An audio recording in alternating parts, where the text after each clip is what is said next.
మండు టెండలో ఎండని సైతం లెక్క చేయకుండా ఒకానొక సందర్భంలో రాయలసీమ గడ్డ మీద పసుపు చొక్కా వేసుకున్నాడని వాడిని బెదిరించి కేసులు పెట్టిన నేపథ్యం నుంచి ఈరోజు ధైర్యంగా పసుపు చొక్కా వేసుకొని పసుపు టోపీ పెట్టుకొని పసుపు జెండా పట్టుకొని సుదూర ప్రాంతాల నుంచి నా నాయకుడు వచ్చాడని చెప్పి ఈరోజు గడప గడ్డ మీదకి వచ్చిన ప్రతి ఒక్క కార్యకర్తకి కూడా పేరు పేరున శిరస్సు వంచి పాదాభివందనం చేసుకుంటూ కడపలో మహానాడు జరగటం అంటే చాలా మంది ఆశ్చర్యపోయారు.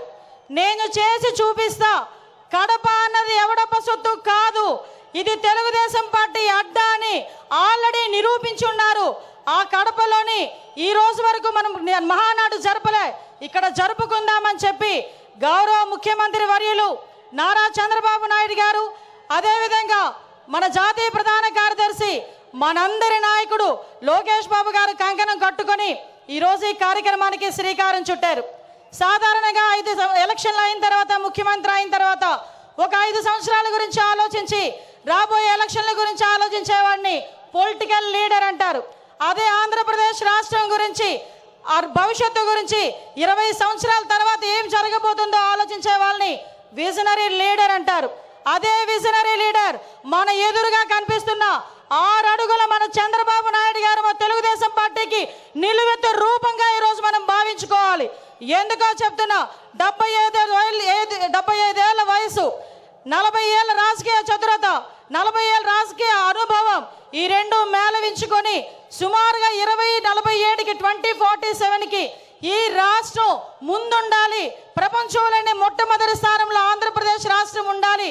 మేము ఉన్నా లేకపోయినా మన బిడ్డల గురించి, మన భవిష్యత్తు తరాల గురించి ఆలోచించిన ఏకైక నాయకుడు ప్రపంచంలో ఎవరైనా ఉన్నారంటే మనం గర్వంగా కాలు ఎగరేసుకొని చెప్పుకోవచ్చు, నా నాయకుడు ఉన్నాడు, చంద్రబాబు నాయుడు గారు ఉన్నారు అని.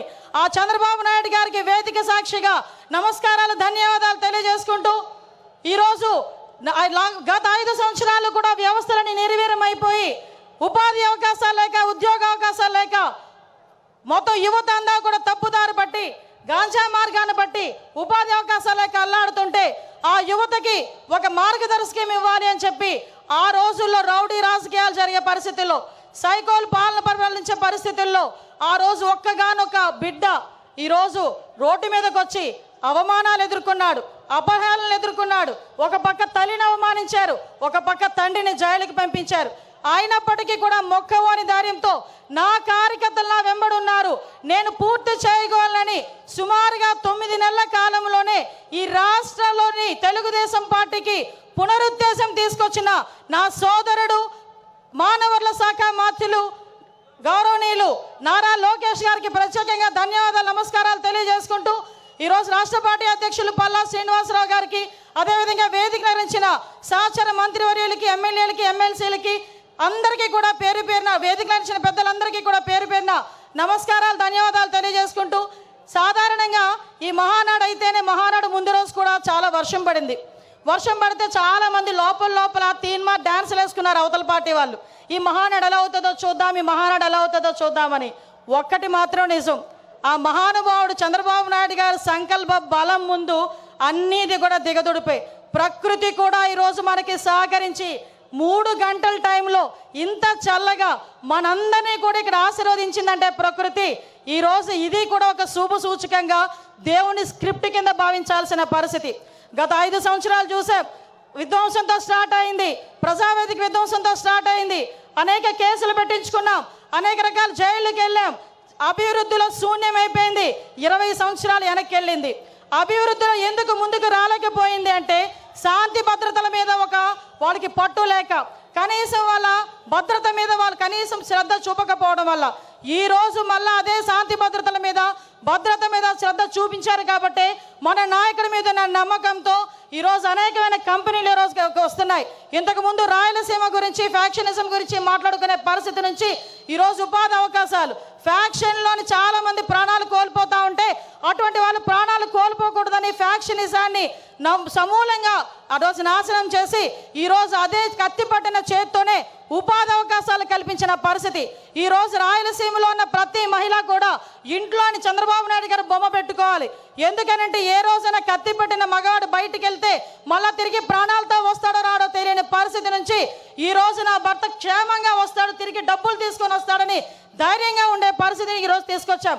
ఇంతకుముందు రాయలసీమ అంటే మనకి చేతిలో కత్తులు, కటార్లు, బాంబులు వినిపించేవి.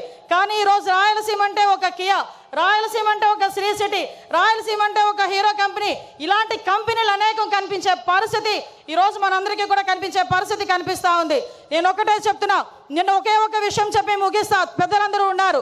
నిన్న ఏదైతే మహానాడులో గౌరవ్ లోకేష్ గారు చేసిన 6 శాసనాలు, నిజంగా ఏదైతే చంద్రబాబు నాయుడు గారు కలలు కంటున్న 2047 స్వర్ణాంధ్రకి ఈరోజు కడప మహానాడు వేదికగా ఈ 6 శాసనాలు కూడా ప్రథమ భూమిక వహించబోతున్నాయి.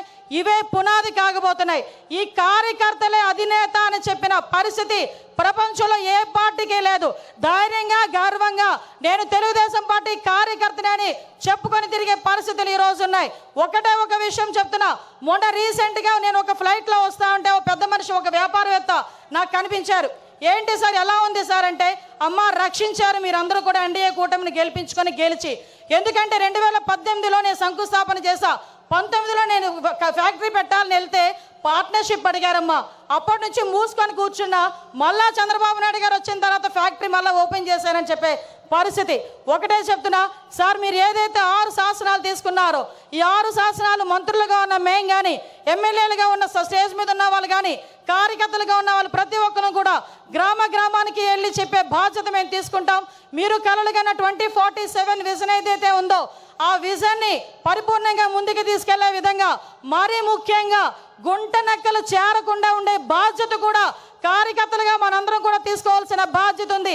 మళ్ళీ 5 సంవత్సరాల తర్వాత నేను వస్తా అని కలలుగనే వాళ్ళకి మొన్నటితోనే ఆఖరి రోజు పులి స్టాప్ పడే పరిస్థితి, మళ్ళా ఇలాంటి గుంట నక్కలు మన దగ్గరికి చేరకుండా ఉండే పరిస్థితి కూడా మనం తెచ్చుకోవాలని మనస్ఫూర్తిగా కోరుకుంటూ, ఇప్పటి నుంచే 2029 వెనక్కనికి కూడా ఇప్పటి నుంచే పని చేయాలని ప్రతి కార్యకర్తకి కూడా తెలియజేసుకుంటూ, ఈ మహావేదికగా మీ అందరికీ నాకు ఇక్కడ మాట్లాడే అవకాశం కలగజేసినందుకు ప్రత్యేకంగా గౌరవ ముఖ్యమంత్రి వర్యులకి, నారా చంద్రబాబు నాయుడు గారికి, లోకేష్ బాబు గారికి అందరికీ కూడా ధన్యవాదాలు, నమస్కారాలు తెలియజేసుకొని సెలవు తీసుకుంటున్నా. జై హింద్, జై తెలుగుదేశం. అనిత గారికి ధన్యవాదాలు. పోలీస్ అధికారులకు విజ్ఞప్తి, రోడ్డు మీద వచ్చేటువంటి తెలుగుదేశం పార్టీ కార్యకర్తల్ని అనుమతించాల్సిందిగా విజ్ఞప్తి చేస్తా ఉన్నాం. మీరు అక్కడి నుంచి వెనక్కి పంపుతున్నారని సమాచారం వచ్చింది. దయచేసి మీకు సవినయంగా విజ్ఞప్తి చేస్తా ఉన్నాం, కార్యకర్తల్ని ఇక్కడికి వదలాలని చెప్పి సందర్భంగా విజ్ఞప్తి చేస్తూ, కడప ఎమ్మెల్యే కడప శివంగి మాధవిరెడ్డి గారిని మాట్లాడవలసిందిగా విజ్ఞప్తి చేస్తాం.